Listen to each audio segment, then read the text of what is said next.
So I noticed that the costs continue basically all the way down the page. And for those that can't see this page goes down 29 years. How much in total fees and costs did the investment plus term insurance pathway cost this potential client here? So the cumulative costs, including the term and the investment advisor fees, is over just a little over $1 million over these 29 years. And Wow. that's assuming that this gentleman passes away when he's 87, you know, Wow. which is, I don't know, remind me again, what was this 43,150 dollars is the cumulative cost for the whole life option. Now that's the commissions paid on the whole life was 43,000, Right.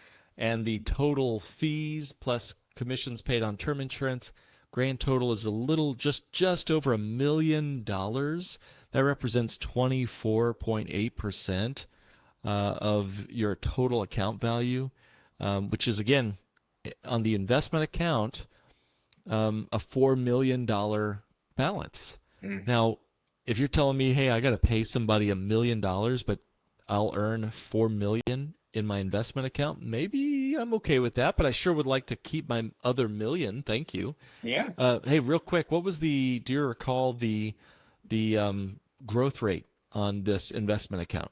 So And why did you pick? 4.5% growth rate is what we kind of based this off of. Now, And for those that think the stock market always does 10% or 12%, what would you say to them? well, I would say there's a difference between averages and actual returns on your investment. Internal rate of return is going to look a whole lot different. Now, the example that you're looking at here is a straight line 4.5% every single year with no losing years. Every single year it's 4.5%. And I don't know. I mean, you go and look for it yourself and show me a portfolio or an index that guarantees 4.5% every single year with a straight line, with no downside ever. Yeah. That So you're kind of saying, hey, there's going to be real volatility in the investment account. We just didn't show that here. Yeah. You're showing a straight line projection of 4.5%. Yeah, I just wanted to try to be as generous as I can and still being conservative, as much as possible with everything in account. This 4.5% annual growth is going to give us a general idea. It's not going to be exact because nobody has a crystal ball to know how the future is going to be. Evan, you're right, man. The straight line average every single year rate of return is not something I'm a big fan of, as you know, with the name of our podcast. But the best study out there on this topic, in my opinion, is the quantitative analysis of investor behavior study. And every year is a little bit different. But if we were to look at the Dalbar report, that's who does this. Their investor behavior report every year comes out. And if we look at the last 30 years, if we look at the asset allocation fund investor, that's going to be somebody who's going to be broadly diversified among stocks, bonds, target date funds, all the junk that's in most people's 401ks and IRAs. Over the last 30 years, the real return, that straight line projection we've been talking about, is only 2.29%. Now, the S&P 500, if we just somehow put all of our money into the S&P on day one of, 30 years ago and then fast forward to today, we'd have a 9.9% return. But nobody does that. Nobody takes all of their money and dumps it into the market and then just doesn't touch it for exactly 30 years. We're all doing dollar cost averaging, which is a sham in my opinion. And most people's real returns after fees is only 2.29%. So the fact that you're giving us 4.5, I think, is more than sufficient. Which is the goal here. I'm trying to be as generous as I can here to the alternative. But if we look at the performance over our lifetime, yeah, this account value does grow to a much greater number by about $500,000 more. And So the investments outperform the whole life cash value by 500 grand. yeah, and that's if you're just looking at the cash value. But when you do look at the death benefit, so if this gentleman passed away when he's 87, the death benefit actually getting paid out to the beneficiaries is going to be $4.2 million. So which would you rather leave to your beneficiaries? If you're 87, would you rather give them 4 million or an extra well, 160,000 tax free? And that's the biggest difference here. Plus, and don't forget, this cash value is going to grow at this pace no matter what.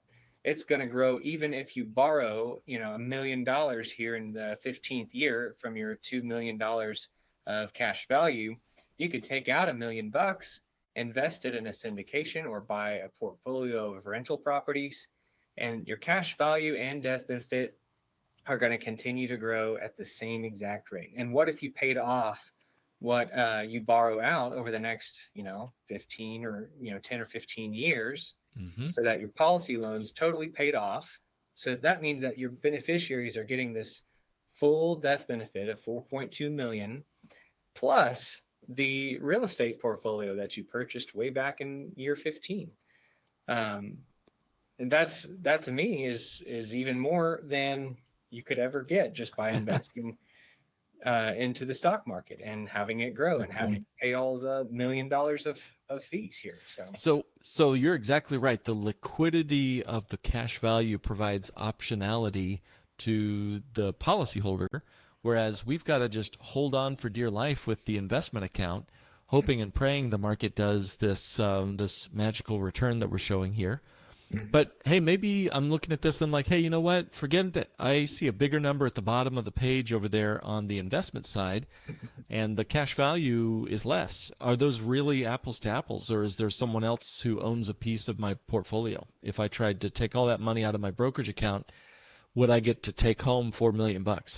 I don't think so. I think you would probably have to pay somebody named Sam, and it happens to be your uncle. So, the government is going to get their portion of this number here, and the $4 million, and so that could be here if you go ahead and retire. At any point within this timeline here, you start drawing this stuff out for income, and it's going to be taxable unless it's in a Roth, in which case in which case you could never put that kind of contribution into the account in the first place. The Roth IRA is limited to $8,000 a year or something like that. So it's impossible to get that much into a Roth IRA. So if we were to look at the brokerage account, that's capital gains taxes. And, if you pulled all that money out in the 29th year, you'd be paying a 20% capital gains tax. And by the way, that's if taxes don't go up over the next 29 years. Could they? Yes, they probably could. But if we just look at $4 million, which is the investment account balance, and we take off the taxes, we're only left with $3.2 million after tax. That doesn't seem like as much as the cash value. No, the cash value is $3.5 million, and how much of the $3.5 million in the cash value is going to go to Uncle Sam? 0. Oh, I like that. Yeah. Isn't that fun? You can actually access your cash value as a policy loan or withdrawal, and that is going to be a tax-free event up to the basis, and which is $1.5 million that they paid into this policy over the first 10 years. And then once you get to the basis, it switches over to policy loans, and that is going to be an amount that gets deducted from your death benefit of 4.2. So I want to make this really clear. Like, if you do take this out in your lifetime, from your cash value, this means the cash value that you're borrowing out. If you borrow that out, it is going to be deducted from the death benefit. So your beneficiaries are not going to get to have all of the cash value and all of the death benefit added up. They're going to, if you decide to use this cash value as to pay your bills, to pay for medical expenses, to pay for things during your life. Which I don't know about you, Mark, but my favorite time to spend money is while I'm alive. So, I plan to spend some and leave my beneficiaries with just enough to do something, but not enough to do nothing, as Warren Buffett likes to say.